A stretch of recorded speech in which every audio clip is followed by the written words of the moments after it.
Hello friends, എൻ്റെ പേര് Shyam. Malayalam architecture ട്യൂട്ടോറിയൽസിൻ്റെ പുതിയൊരു വീഡിയോയിലേക്ക് എല്ലാവർക്കും സ്വാഗതം. ഇന്നത്തെ വീഡിയോയിൽ നമ്മൾ 3ds Maxന്റെ ShapeMerge ടൂളിനെ കുറിച്ചാണ് പഠിക്കുന്നത്. വളരെ സിമ്പിളായ ഒരു ടോപ്പിക്കാണ്. ജസ്റ്റ് നമുക്ക് അതിലേക്കൊന്ന് പോവാം. ഓക്കെ, ഞാനിവിടെ 3ds Max ഓപ്പൺ ചെയ്ത് വെച്ചിട്ടുണ്ട്. ഞാൻ കൂടുതലൊന്നും വലിച്ചു നീട്ടുന്നില്ല. നിങ്ങൾ ആദ്യം ചെയ്യേണ്ടതെന്ന് പറഞ്ഞാൽ ഞാനിപ്പോൾ ജസ്റ്റ് ഒന്ന് കാണിച്ചു തരാണ്. ഓക്കെ, ഞാനൊരു ബോക്സ് വരയ്ക്കുകയാണ്. ഒരു ബോക്സ് വരച്ചു. ദെൻ F4 പ്രസ് ചെയ്താൽ നിങ്ങൾക്ക് എഡ്ജ് ഫേസ് കാണാൻ പറ്റും. ഓക്കെ, ഇവിടെ മുകളിൽ നോക്കിയാൽ കാണാൻ പറ്റും. B4 ഷെയ്ഡിങ് മാറി എഡ്ജ് ഫേസ് ആവുന്നുണ്ട് F4 യൂസ് ചെയ്താൽ. ദെൻ ഞാൻ ഇതിന് കുറച്ച്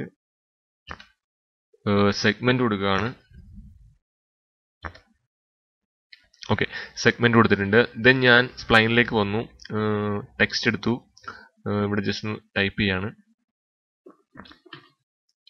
ഓക്കെ, ഞാൻ ശ്യാം എന്ന് ടൈപ്പ് ചെയ്തു. ജസ്റ്റ് ഇവിടെ ക്ലിക്ക് ചെയ്തു. അപ്പോൾ നമ്മുടെ ശ്യാം എന്നുള്ളത് അവിടെ വന്നിട്ടുണ്ട്. ഞാൻ ഇതിനെ മുകളിൽ കൊണ്ടുവരികയാണ്. മുകളിൽ കൊണ്ടുവന്നിട്ട് നമുക്കിതിൻ്റെ സൈസ് ഒന്ന് ജസ്റ്റ് കുറയ്ക്കണം. കാരണം ആ നെയിം എന്നുള്ളത് അതിന് ആ താഴത്തെ ഇതില്ലേ, സ്ക്വയർ ഇല്ലേ, ബോക്സ് ഇല്ലേ, അതിന് മുകളിലായിട്ട് നിൽക്കണം. ഓക്കെ, നിങ്ങൾക്ക് വേണമെങ്കിൽ ഓൾട്ട് യൂസ് ചെയ്തിട്ട് ടോപ്പ് വ്യൂ എടുക്കാം. ഓക്കെ, ഇപ്പോൾ വന്നിട്ടുണ്ട്. സോ നമ്മൾ ചെയ്യുന്നത് എന്താണെന്ന് പറഞ്ഞാൽ ഈ ശ്യാം എന്നുള്ള ആ ഒരു നെയിം ഇല്ലേ, അത് നമ്മൾ ബോക്സിന്റെ മുകളിൽ കൊണ്ടുവരാൻ പറ്റും. അതിനുവേണ്ടിയാണ് ShapeMerge ടൂൾ യൂസ് ചെയ്യുന്നത്. അതിനായിട്ട് നിങ്ങൾ കോമ്പൗണ്ട് ഒബ്ജക്റ്റിലെ ShapeMerge എന്ന് പറയുന്ന ഒരു ഐറ്റം ഉണ്ട്. നിങ്ങൾ ആദ്യം ചെയ്യേണ്ടതെന്ന് പറഞ്ഞാൽ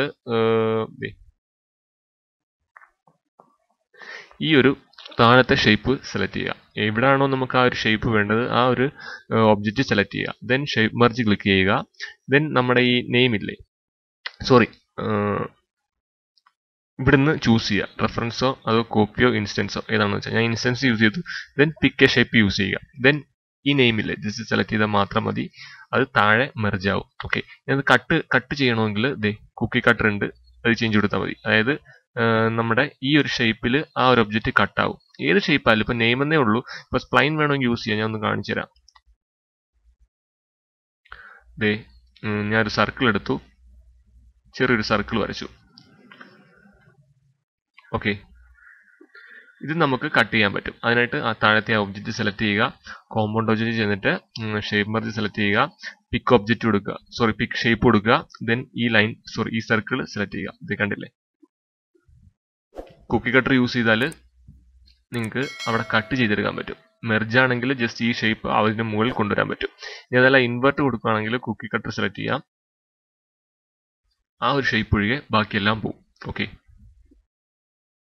അപ്പം ഇത്രേ ഉള്ളൂ ഇന്നത്തെ വീഡിയോയിൽ. വളരെ സിമ്പിൾ ഒരു ടോപ്പിക്കാണ്. നമുക്കിത് എവിടെ വേണമെങ്കിലും യൂസ് ചെയ്യാം. CAD സോഫ്റ്റ്വെയർ ആയതുകൊണ്ട് നമുക്ക് പ്രത്യേക ഒരു പ്രൊസീജിയർ ഒന്നുമില്ല. നിങ്ങൾക്ക് എവിടെ വേണമെങ്കിലും യൂസ് ചെയ്യാം നിങ്ങളുടെ ഒരു ഐഡിയ വെച്ച്. ഓക്കെ, അപ്പോൾ ഇന്നത്തെ വീഡിയോ ഇത്രയേ ഉള്ളൂ. വളരെ സിമ്പിൾ ഒരു ടോപ്പിക്ക്, ചെറിയൊരു വീഡിയോ പെട്ടെന്ന് ചെയ്തതേ ഉള്ളൂ. അപ്പം എല്ലാവർക്കും ഇഷ്ടമായെന്ന് വിചാരിക്കുന്നു. ഇഷ്ടമായെങ്കിൽ ജസ്റ്റ് ഒന്ന് ലൈക്ക് ചെയ്യുക, അതുപോലെ തന്നെ സബ്സ്ക്രൈബ് ചെയ്യുക. Okay, thank you.